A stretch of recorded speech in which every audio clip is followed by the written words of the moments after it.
সকল ভিউয়ারদের শান্তি কামনা করি। আমি এই ভিডিওতে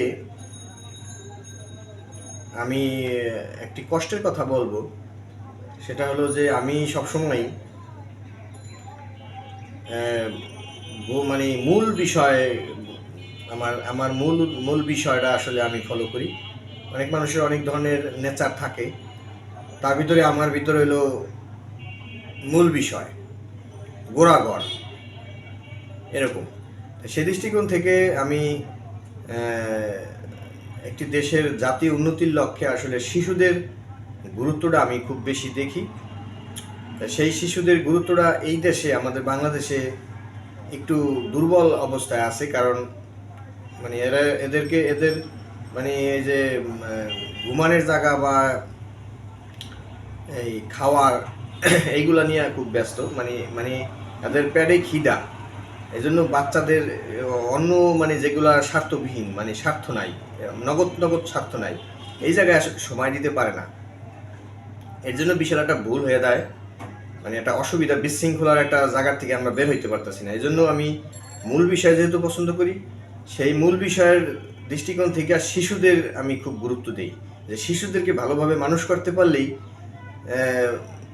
তাহলে বাকি যেই বড় হওয়ার পরে যেই যেমন একটা ক্রিমিনালের জন্য পুলিশ রেডি করা, চোরের জন্য 5টা পুলিশ রেডি করা, ধর্ষণকারীদের জন্য আইন তৈরি করা, মানে এইগুলা জিনিসটা আসলে কমে আসবে শিশুদেরকে যদি ভালোভাবে ভালো আদর্শ দিয়ে মানুষ করা যায়, ভালো ভদ্রতা দেওয়া যায় বা ভালো শিক্ষা দেওয়া যায়।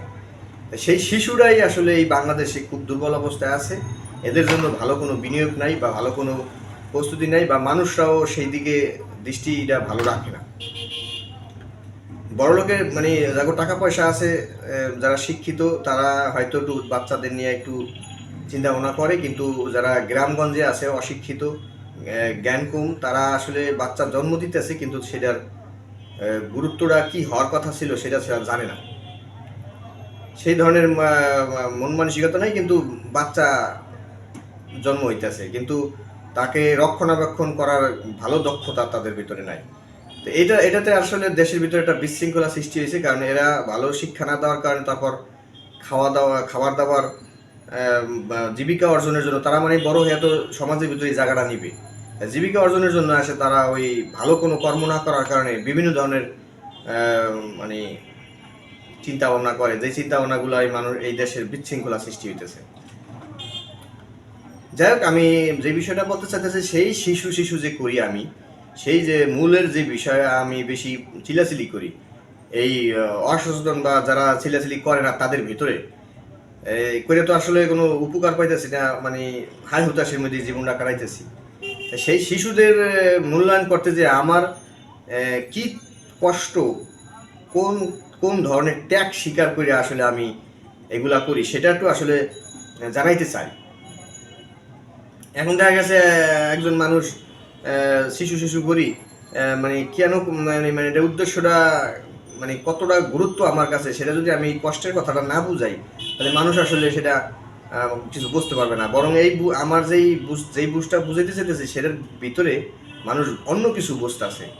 সেই জন্য আসলে আমি এই কষ্টের কথাটা একটু জানাইতে চাই। শিশুদের গুরুত্ব দিতে দেয়া আমি কি কষ্টটা করি, মানে দেশের সৌন্দর্যের জন্য আমি কি কষ্টটা করি, সেটার আমি একটা বাস্তব প্রমাণ করব। আমি কথাই বলবো এরকম না, আমি যা বলবো তা সঠিক আছে কিনা সেটাও যাচাই করার মতন সুযোগ আপনাদের আছে, আমাদের এলাকার মানুষদের আছে। তা সেই জিনিসটা কি সেটা আমি এখন বলবো।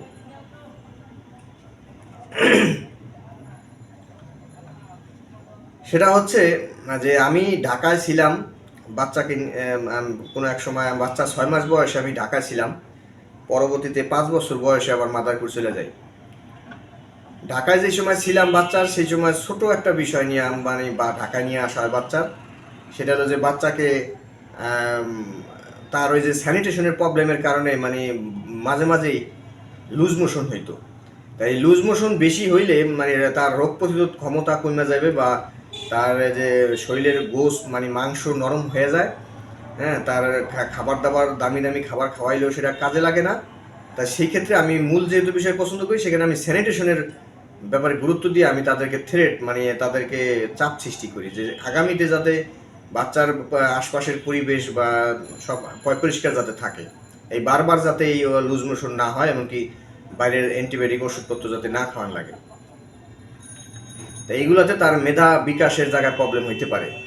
এই কথা বলার পরে মানে তারা চাপ সৃষ্টি মনে করিয়া আমার আম্মা বললো যে তাহলে তুমি কেমন করে পালবো বা কিভাবে তোমার জন্য তোমার মতন পালবো সেটা তো আমরা জানি না, তো তোমার কাছে তুমি বাচ্চা নিয়ে যাও। মানে এই থ্রেট করা মানে এই চাপের কথা শূন্য হয়তো তারা এই আমার মানে এই চিল্লাচিল্লি শূন্য হয়তো তারা এই কথা বলছে, এটা কোনো বিষয় না।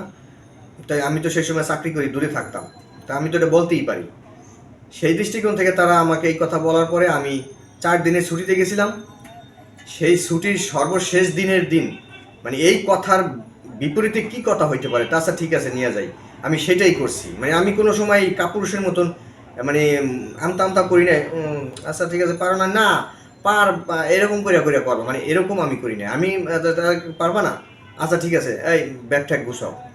মানে আমি একটা ঝুড়ি নিয়ে বাচ্চার জামা কাপড় নিয়ে আমরা আমরা স্বামী স্ত্রী দুইজন এই বাচ্চাকে কেন্দ্র করে আমি ঢাকায় চলে আসি। এমনকি ঢাকায় এসে অপ্রস্তুতভাবে একজনের বাসায় রাখি, পরবর্তীতে আস্তে আস্তে ঠিক করি। এমনকি সেই বাসায় থাকতে যাইয়া আবার সেই বাসার অক্সিজেনের প্রবলেম হয়, আমি আবার মানে ডিপ টিউবওয়েলের পানি কোন বিল্ডিংয়ে ডিপ টিউবওয়েল থেকে পানি উঠাইছে, আশপাশের পরিবেশ খোলামেলা সেই জায়গা খুঁজি, এমনকি সেখানে আবার বাসা পরিবর্তন করি এই বাচ্চার জন্য। এমনকি পরবর্তীতে সেই বাসায় থাইকে আমার বাচ্চার আমার মতন আমার যেই ধরনের পছন্দ সেই পছন্দ মতো কাজ হয়। আমি আসলে ওই মাদারপুর বৈশাই তারা তাদের তাদের কাছে থাইকা যতটুকু তারা মেডিকেলে টাকা পয়সা নষ্ট করছে হাসপাতালে যায়, কিন্তু আমার কাছে আইসা আমি কখনো এইসব মেডিকেলে টাকা পয়সা খরচ করার প্ল্যানে আমি ছিলাম না, বা আমি এগুলো করতে দিতে চাইতাম না, বা সেই ধরনের যে প্রস্তুতি সেটা আমি নিতাম। আমি বাচ্চা খাওয়া দাওয়ার ব্যাপারে আমি দুপুরে অফিস থেকে বাসায় আইসা দাঁড়াই থাকতাম যে আমি আসলে খাবার খাওয়াবো আমার সামনে, খাবার ঠিক মতন খাইতেছি কিনা যাইতেছি কিনা সেটা আমি ফলো করতাম। তা যাই হোক এগুলোর ভিতর থেকে আমার বাচ্চা বেড়ে ওঠে, এমনকি আমার পছন্দ মতো তাকে বিভিন্ন জায়গায় তথ্য প্রযুক্তির বিভিন্ন কিছুর অভিজ্ঞতা অর্জন করাইতাম, অনেক জায়গায় নিয়ে যেতাম। সেই দৃষ্টিকোণ থেকে মাদারপুর যাওয়ার পরে এই জিনিসগুলো একটু প্রবলেম হয়। তারপরও আমি ভালো স্কুলে ভর্তি করে দিছি, মানে যেখানে নিজে থাইকা কিছুদিন কাজ করছি। পরবর্তীতে এই আর্থিক জোগাড় দেওয়ার জন্য আমি একটু ঢাকায় আসছি। এই ঢাকায় আসার পরে আমি মাঝে মাঝে বাড়িতে যাই, আবার ঢাকায় আসি। তাই এই ঢাকায় আসার ক্ষেত্রে এখন আমার বাচ্চা আমি না থাকার কারণে সে বিভিন্ন জায়গায় মানে বিভিন্ন কিছু মানে ভুলভাবে দেখা বেড়ে ওঠার সময় সে এখন ছাড়া পেয়ে গেছে, সে এখন বিভিন্ন জায়গায় যাইতেছে, বিভিন্ন জায়গায় মানুষের কথা শুনতেছে। এইটা নিয়ে আমার একটা টেনশন ঢুকলো। তো আমি এই টেনশনের জন্য মানে বিভিন্ন ধরনের চিল্লাচিল্লি করলে মানে আমার বাড়ির লোকেরা মানে আমাকে এই বাচ্চার অ্যাক্টিভিটি বুঝা মানে আমাদেরকে কোনো একটা সহযোগিতা করে না, যে এরা ঢাকার থেকে আসছে, বাচ্চাটা আসলে ভালোই ভালোই মানুষ হইতেছিল, তো এখন এখানে আসছে যাতে আমাদের কোনো অসভ্যতার কারণে জানি বাচ্চাটার কোনো সমস্যা না হয়। তারা ইচ্ছা করে মানে তাকে মানে অসভ্যতা শিখাইতেছে, অসভ্য দাবি দিতেছে, তুই তো আমারই কথা বলতেছে, ভালো করে একটা কথা বলতেছে না।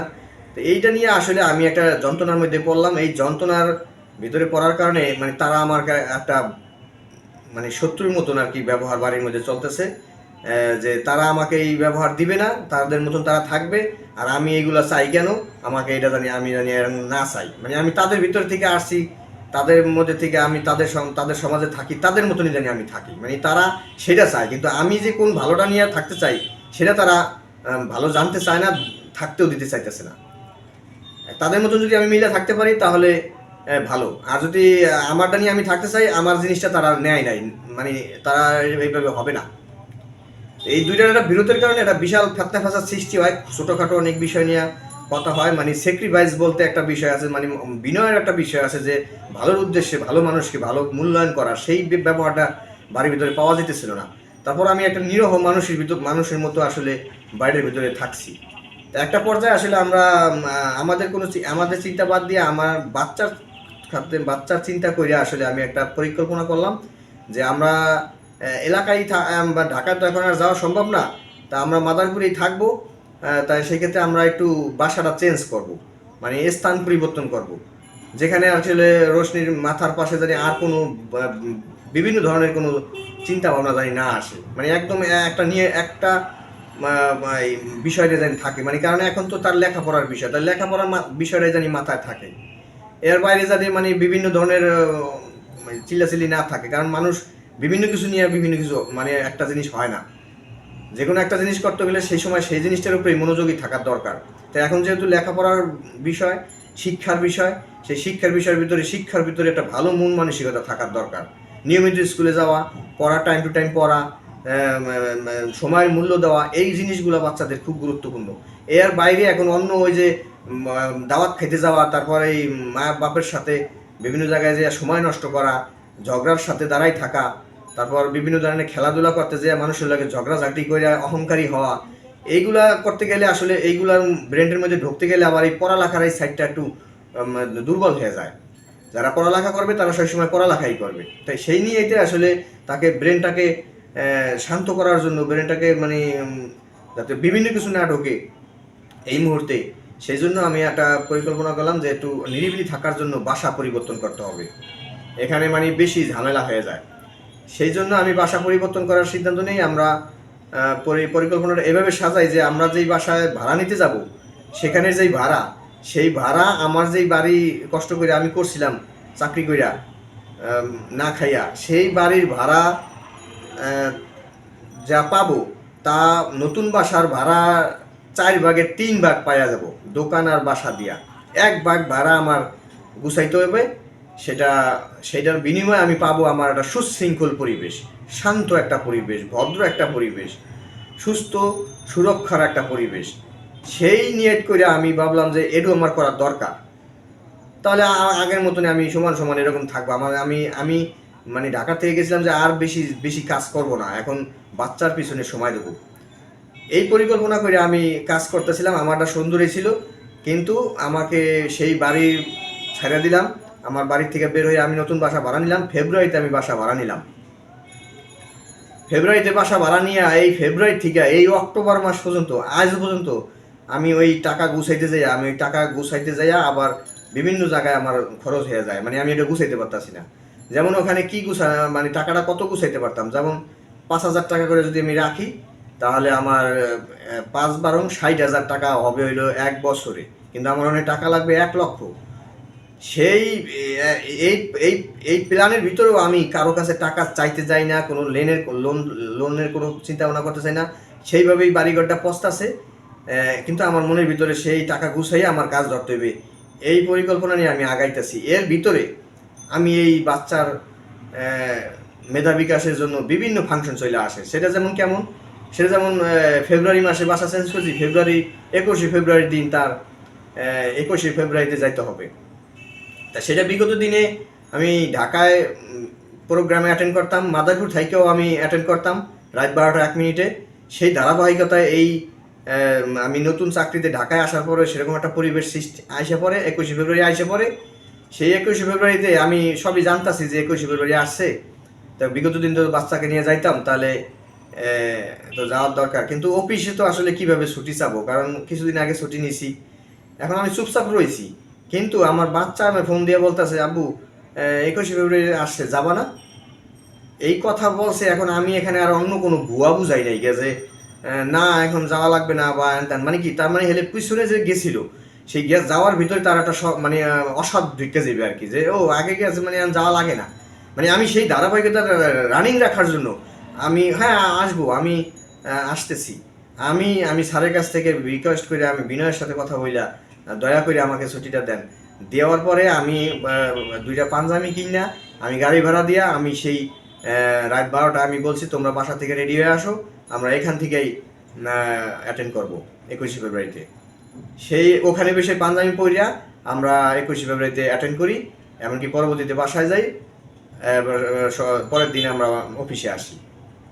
সেখানে আমার 3,000 টাকা খরচা গেছে। এই যে বাড়িঘর যে করব সেই গুছানোর পরিকল্পনার ভিতরে এখানে প্ল্যান ছিল যে আমরা স্ত্রী চাকরি করে, আমিও চাকরি করি, তার টাকা দিয়ে সে খাওয়া দাওয়া করবে, অন্য একটু খরচা করবে, স্কুল খরচ দিবে, আর আমার টাকা গুছাবো, কিছু যদি ঘর ভাড়া দেওয়া লাগে দেবো। তাই ঘর ভাড়া যেটা দেই আমি, সেটা বাসা ঠিক হয়ে গেলে আমার আর দেওয়া লাগবে না। সেই সময় আমরা ঘর ভাড়ার ওখান থেকেই, আমার বাসার থেকেই ব্যাকআপটা টানতে পারবো। তার মানে কি, আমরা নিজেদের বাসায় যে করছিলাম সেই বাসায় আমরা থাকতেছি এরকম মনে হইবে। কোনো কোনো অতিরিক্ত কোনো কিছু হইবে না, মনে হইবে না অন্য বাড়তি কোনো বিষয়। মানে জাস্ট 1% এক ভাগ আর সেটা বেশি খরচা যাবে, সেটার জন্য আমি বিনিময়ে যে জিনিসটা পাবো সেটা অনেক দামি। এইটা আমার কাছে সুশৃঙ্খল একটা পরিবেশ মনে হয়েছিল। তো সেইখানে অনেক আমার বাড়ির লোকেরা অনেক কোনো কটু কথা বলছে, বিলাসিতা করি, অনেক বড় লোক ভাব দেখাই, বা অনেক কিছু মানে টাকা পয়সা হয়ে গেলে মানে মানুষের এরকম সরে যায়, এরকম অনেক ধরনের সমালোচনা শুনতাছি এখন।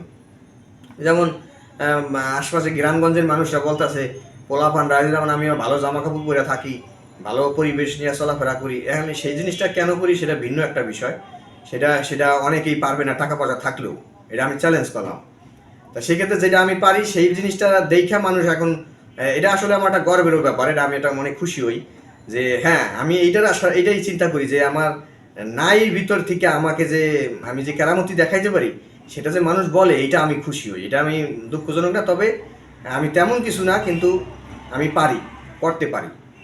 তা যারা এই যে এই করার যে বাস্তবতাটা, সেটা যে মানুষরা বলে যে 50,000 টাকা ছেলে কামাই, মানে অনেক টাকা কামাই করে, এখন টাকা পয়সা হয়েছে দেখে আর বাপ মারে ভুলে গেছে, মানে এরকম একটা সমালোচনা সমাজে চলে। কিন্তু আসলে বিষয়টা এরকম না।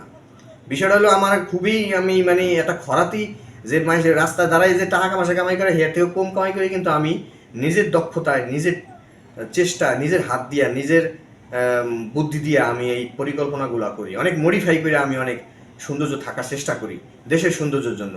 সেটা আর যে কথা বলে, সে যদি সেটা চেষ্টা না করে, সেটা কোনোদিনও করতে পারবে না। আর সেই ধরনের মানুষ আমাদের এলাকায় খুব কম।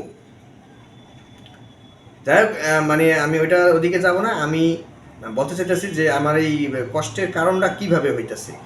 যাতে 21শে ফেব্রুয়ারিতে এটা খরচ করলাম, এরপরে আইসা পড়তেছে 7ই মার্চ, এরপর আসছে 17ই মার্চ বঙ্গবন্ধুর জন্মদিন। এরকম যত ধরনের মানে সাংস্কৃতিক অনুষ্ঠান আছে বাংলাদেশে, রাষ্ট্রীয় দেশপ্রেমিকের ক্ষেত্রে, সব কিছুই আমি অ্যাটেন্ড করার চেষ্টা করি, এমনকি সব কিছুই আমি খরচ করি সেখানে টাকা। সেখানে ব্যাপারে আমার কোনো কৃপণতা বা আমি ব্যাগে যাই না, বা অন্য কোনো বুঝাই না, অন্য কোনো ভুয়া বুঝাই না। যেটা বিগত দিনে করতে পারছিলাম, সেটা এখন ওই কষ্টের মধ্যে করে যেতেছি। যদি যেমন আসলে করি, না না আসলে মানে টাকাটা থাকে, কিন্তু চোখের সামনে পড়ে গেলে সেটা আমি মাইনাস করতে পারি না। তা যাই হোক, সেইটাই একটা কষ্ট। সেই কষ্টের ভিতরে বড় ধরনের একটা দুইটা কষ্ট আমি এইবার ফিল করতেছি, যেই ফিলের কারণে আমার টাকা পয়সা গুছাইতে পারতাছি না, আগাইতে পারতাছি না, আর ওখানে ঠিক হইতেছে না। বাড়ি ঘর ওরকম পস্তাছে, কেউ বলতেও আছে না যে এই বাড়ি ঘরগুলো পস্তাছে, তা তুমি এটা ঠিক করো। মানে বরং সেটাকে মানুষরা মানে নিয়া, মানে তারা জব্দ করে ফেলাইতে চাইতেছে, মানে তারা খাইবে। মানে এরকম আমাকে সহযোগিতা করে এই যে ভাড়া থাকি বাঁচাইবে না, মানে আমাকে আরো ধ্বংস করে আমাকে ওইগুলা খেয়ে ফেলাইতে চায়, মানে একদম পচা যেতে চাইবে, তুমি ধ্বংস হয়ে যাও।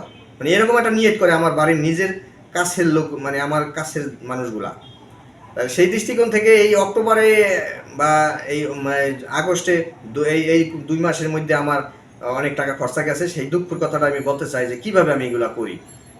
যে সেটা হলো যে বাচ্চার একটা প্রশ্নের সম্মুখীন করা হয়েছিল যে যে কোনো একটা বিষয়, মানে একটা আমি এই জীবনের প্রথম আর কি, আমি এটা মানে সেটা পরে আমি বুঝতে পারি নাই, আমি এটা জানি না, মানে অনেক কিছু তো জানতে হয়, তারপর সে নাম কথা বলতে হয়।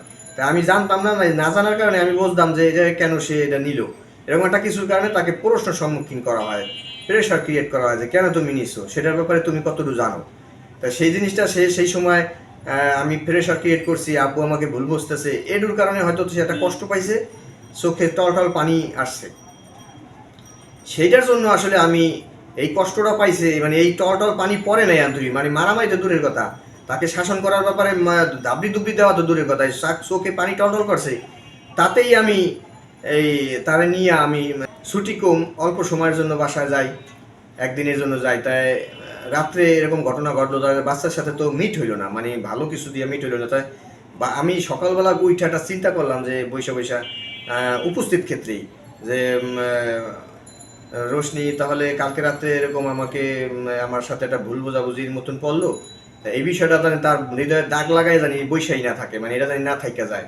সে জানি আমাকে কখনো এরকম বিষয় যাতে মানে ভয় পেয়ে যাতে মানে কোনো কিছু লুকাইয়া যাতে জীবনযাপন না করে, সে যাতে এইখান থেকে যাতে সে এরকম মনে না করে যে আব্বু পছন্দ করে না, তাকে এটা দেখানো যাবে না। এই এই যে চিন্তাটা, এটা একটা নেগেটিভ চিন্তা, একটা সংসার জীবনে আমার সংসারের ভিতরে সে বড় হইতেছে, থাকতেছে, সে আমাকে লুকাইয়া কাজ করবে, এটা আসলে আমি চাই না সংসার জীবনে। এটার জন্য, এটাকে বাঁচানোর জন্য আমি তাকে গাড়িতে কইরা নিয়ে আসি। আমার গাড়ি ভাড়া কইরা, মানে গাড়িতে আমার পাশে সিটে একটা সিট নিয়ে বৈশা লং টাইম তার সাথে কথা বলবো, এমনকি সে যাতে ওই ওরকম ধরনের, মানে যেমন কনজারভেটিভ ফ্যামিলি যারা চালায় আর কি, সেরকম না, মানে সে যাতে ফ্রি থাকে বা সে যাতে ভুল না বোঝে, সেইটা জন্য ফ্রি হওয়ার জন্য তাকে আমি ওই সময় আমি কিছু টাকা খরচা করি যে গাড়ি ভাড়া যায় যাক, কিন্তু আমার ওই জিনিসটা যাতে না তৈরি হয়। এই জন্য তাকে আমার গাড়িতে করে আমার সাথে ঢাকায় নিয়ে আসি, আমার অফিসে বৈশা বসাই রেখে গোসল করাইয়া বসাইয়া খাওয়াই, রান্না করিয়া কলমি শাক দিয়ে ভাত খাওয়াই। কলমি শাক নিয়ে ভাত খাওয়াই, কারণ যে ডিহাইড্রেশন হয়েছে শরীরে, এই জন্য কলমি শাক দিয়ে ভাত খাওয়াই। খাওয়াইয়া আমরা বসুন্ধরা, বিকালে বসুন্ধরা যাই। বসুন্ধরা যায় সে স্বাধীনভাবে চলাফেরা করে, কিন্তু এখানে অনেক খাওয়া দাওয়ার কোনো বিষয় না, অনেক মানে অনেক খাইয়া ফেলবে, অনেক কিছু খরচ করতে হবে, অনেক এরকম কিছু বিষয় না। সে গেছে, সে অনেক আনন্দিত, সে অনেক চলাফেরা, দৌড়দৌড়ি করছে, অনেক নিজের স্বাধীনভাবে মনে করতেছে যে সুন্দর একটা পরিবেশে আমি আসলাম। এই যে তার খুশিটা, এই খুশিটা আমি অনেক আগে থেকেই বুঝি, কিন্তু আমি সেটা দিতে পারতাছি না এই অসভ্য কর্মজীবনের কারণে। মানে টাকা পয়সা কম পাই, মানুষ সেরকম মূল্যায়ন করে না। অনেক কথা বলি মানুষের সাথে যে আমার এইরকম এরকম দরকার, কিন্তু মানুষ সেটা শুনতেছে না, আমাকে দায়িত্ব ধরে আর কি আমি ধ্বংস করতে চায়। যাই হোক, এই জিনিসগুলো আমাকে করতে দেয় না, এটা একটা ব্যবহার আছে, মানুষের ভালো হইতে দিতে চায় না কিছু মানুষের, এরকম মানুষের কাছেই আমি বেশি থাকি। আমি আমি গড়িয়ে গড়িয়ে তাদের কাছেই আসি পড়ি আর কি। যাই হোক, আমি এই বসুন্ধরা যাই আসে 190 টাকা, অনলি 190 টাকা খাইতে দিছি, 190 টাকা খাইছে। এটা খাওয়া দাওয়ার কোনো, মানে তার কোনো পাগল না, কিন্তু সে ভালো জায়গায় ব্যবহার করবে, ভালো মানুষ দেখবে, এটা আমার ভিতরে ছিল, তার ভিতরে এরকমই। তা সেই সেই সেই দৃষ্টিকোণ থেকে বসুন্ধরা যায়। তবে একটা সর্বশেষ একটা জুতা কিনে দিছি, যেটা অনেক আগে থেকে পরিকল্পনা ছিল, সেটা ওদিনকে কিনে দিছি অনেক দামি, মানে টাকা দিয়ে বাটার দোকান থেকে, বসুন্ধরার বাটার দোকান থেকে কিনে দিছি। এইটাই দামি। আর হলো পরবর্তীতে তাকে আবার গাড়িতে, মানে এখানে আরেকটা ট্রেনিংও হয়ে গেছে এই মানে এই প্রোগ্রামে। সেটা হলো যে তাকে আমার নিয়েছিল যে বাস্তবতা শিখাবো, ট্রেনিং দিতাম, যেমন স্কুলে দিয়ে আসলে স্কুলের গেটের আগে দিয়ে আইসা চলে আসতাম, মানে এরকম। তা সেই ক্ষেত্রে এই মুহূর্তে, মানে এই ঢাকায় নিয়ে আসার এইখানেও আমি একটা কাজে লাগাই দিছি, সেটা হলো যে তাকে গাড়িতে উঠাই দিছি। সে একা একা মাথার ঘুর চলে গেছে, বয়স সে 3তে পড়ে। তা সেই ক্ষেত্রে সে ইমেল অ্যাড্রেস জানে, মোবাইল নাম্বার জানে, সব কিছু তাকে শেখানো হইতেছে। এই ট্রেনিংটাও করছি, যেটা অনেক বড় বড় মানুষরাও অনেক পড়ালেখা করেও এই পদক্ষেপ নিতে পারে না। তা আমি এই ট্রেনিংটাও করছি। এটা আসলে এই এখানে 4,500 টাকা গেছে, আমার অনেক গুরুত্বপূর্ণ কাজে ব্যবহার হয়েছে। এই একটা 4,500 টাকা গেল, এই জিনিসটা যদি আমি এই দুঃখের কথা যদি কারোর কাছে বলতে চাই, তারা এটা খুবই সিম্পলভাবে একটা অনুৎসাহিত কথাবার্তা বললে আমাকে উড়াই দিবে যে এটা বিলাসিতা, অতিরিক্ত, এগুলো দরকার ছিল না, এগুলো করো দেখে তো ওয়া করতাম না। কিন্তু এটা কিন্তু আমার কাছে খুব গুরুত্বপূর্ণ বাচ্চার শিক্ষার ব্যাপারে, কারণ বাচ্চার শিক্ষা তো আবার এক সাইডে বড় হয়ে যেতেছে, সেটাকেও তো দেখতে হবে। এই সাইডটা হয়তো আমার জীবনে থাকার জন্য, ঐশ্বর জন্য, কিন্তু বাচ্চার যে সামনে যেই যুগটা আসতেছে, সে যেই জগতে বসবাস করবে, সেই বসবাসের জন্য যে তৈরির যে জিনিসটা, সেটা তো আর থেমে থাকতেছে না, সেটা তো তৈরি করতে হবে। এই চিন্তা করে আমি সবসময় বাচ্চার বিষয়টা আগে দেখলাম। এখানে আমি বুঝতে চাই যে আমি কিভাবে কোনটাকে মাইনাস করিয়া কোনটাকে আগে দেখলাম, সেটাই আমি আপনাদের কাছে খোলামেলা আলোচনা করতেছি। এই জন্য আমার অনেক কিছু হয় না, কিন্তু সেটা ভুল পথে, ভুল চিন্তা ভাবনা করা যাবে না। টোটালি বাচ্চার মেধা বিকাশের উন্নতির লক্ষ্যে আমি টাকা খরচা করছি, যেটা অন্য কোনো বিষয় না। সেখানে আমার এটা 4,500 টাকা যায়। এরপরে 2 মাস পরে হুট করে একটা ছবি মুক্তি পেয়ে যায়, যেই ছবির ব্যাপারে আমার মানে খুব ইম্পর্টেন্ট আমার বাচ্চার শিক্ষা জগতের জন্য। সেটা হলো যে মুজিব মুভি মুক্তি পায় 13 তারিখে। আমি 14 তারিখে আমি প্রিপারেশন নেই যে আমার বাচ্চাকে প্রযুক্তির দিক থেকে আমার সিনেপ্লেক্সে ছবি দেখার খুব একটা শখ, মানে তৈরি, মানে একটা শিডিউল ছিল। সেই শিডিউলের ভিতরে তাহলে আমি সিনেপ্লেক্সে কী ছবি দেখতে আসবো? সেই ছবি তো বাংলাদেশে হয় লাভ স্টোরি ছবি, হরর মুভি, অ্যাকশন ছবি, এখন এইগুলো তো আসলে না, কিন্তু একটা সামাজিক ছবি, শিক্ষণীয়মূলক ছবি, এরকম একটা ছবি আমি সিনেপ্লেক্সে দেখবো। সিনেপ্লেক্সের অভিজ্ঞতাটাও তার ভালো লাগবে, অর্জন হবে, এমনকি মুভিও সে দেখা হবে, মানে সেটা তো সে জীবনে দেখে নাই। মানে আমি সমস্ত কিছু প্রযুক্তির সমস্ত কিছু ছোঁয়া আমি তাকে প্র্যাকটিস করাইতে চাই। এটাই তার লেখাপড়া আমি মনে করতাম। তাই সেই দৃষ্টিকোণ থেকে এই মুহূর্তে সিনেপ্লেক্সে মুভি দেখার একটা সময় আইছে, যেটা মুজিব ছবির মাধ্যমে। তো এখানে আসলে আমার কোনো রকমই আমি মাইনাস করতে পারলাম না। এই জিনিসটা আমি খুব গুরুত্বের সাথে দেখে আমি বাসায় বললাম যে তোমাদের আসতে হবে 19 তারিখে, আমি আগাম টিকিট কেটে রাখবো, তোমরা তোমাদের আমার রোশনির জন্য সিনেপ্লেক্সে ছবি দেখতে হবে। এর জন্য আমি আরেকটা একলা একলা তো আরও ছবি দেখলে ভালো লাগে না, আর একটা ফ্যামিলির পরিবেশের বাচ্চাদের নিয়েও যাতে দেখতে পারি, তারাও জানি দেখে, সেই সহযোগিতার জন্য আমি তাদেরকেও মানে অফার করি। এমনকি বলি যে আপনাদের সমস্ত টিকিট আমি দেবো। এমনকি আরেকজনকেও আমি অফার করি যে সে তার এই ভালো লাগাটা তার ভিতরে আছে কিনা, খুশি হইবে কিনা। সে হয়তো তার পারিবারিক কোনো ঝামেলা বা কোনো কিছু জানায় না, আমি ফেসবুকে জানাইছিলাম তাকে যে আমি আপনাকে এই টিকিট দিতে পারি, টিকিটটা একটা গিফট করতে পারি, আপনি যদি আসেন দেখতে পারবেন। এরকম একটা উৎসাহ হইয়া আমি একটা কাজ করতে আগাই যাই, কিন্তু মানুষ আমাকে জাগনিয়ে আগাই, তাদের অনেক অনুৎসাহিত কথাবার্তা আমার শুনতে হয়। তাই সেই ক্ষেত্রে এই জিনিসগুলো আমার বাচ্চার শিক্ষার জন্য আমি খরচ করি। এজন্য আমি বাড়িতে টাকা পয়সা গুছাইতে পারি না, এটা আমার ওয়াইফও বোঝে, আমিও বুঝি। আমরা এরকম একটা কষ্ট ত্যাগ স্বীকার করে আমরা জীবনটা আগাই নিতেছি। এই কষ্টের ব্যাপারে আমার কোনো মানুষ একটা মানে টাকা দিয়ে তো সহযোগিতা করবে দূরের কথা, একটা কথা দিয়েও সান্ত্বনা আমাকে দেয় না যে সবই তো করতে হবে, একটু তোমার ঝামেলা হয়ে গেছে, আস্তে আস্তে হবে, এইভাবে করো। এরকম কোনো সান্ত্বনা আমার পাই না। আমার এখন আবার টাকা পয়সা কমে গেছে, এখন আবার আমার টাকা জমাইতে হবে। তাহলে এখানে আপনারা দেখেন যে একটা বাড়ি এক বছরে হবে 60,000 টাকা যদি জমাইতে পারি, আমার থাকা খাওয়া দিয়া থাইকা বাসার বসায় দিয়া 60,000 টাকা জমা হইবে, তাহলে লাগবে হলো 1 লাখ। সেই 1 লাখ টাকা আমি কারোর কাছে চাই না, কোনো ভিক্ষা বৃত্তি করতে চাই না, কোনো ভিক্ষার কোনো ব্যবহার আমার ভিতরে দেখবেন না। এই জন্য আমি বলি এত যন্ত্রণা তবু হাসি, আমি তাল ভালোবাসি, আমি এই ধরনের লোক। সেই লোকগুলারে কিছু মানুষ মানে ক্রিটিসাইজ করে কথা বলে, কটু কথা বলে, আমি সেই কটু কথার লোকদেরকে আমি এটা বুঝতে চাই যে এই কথার ভিত্তিতে আপনারা কি বলবেন আমাকে জানাবেন।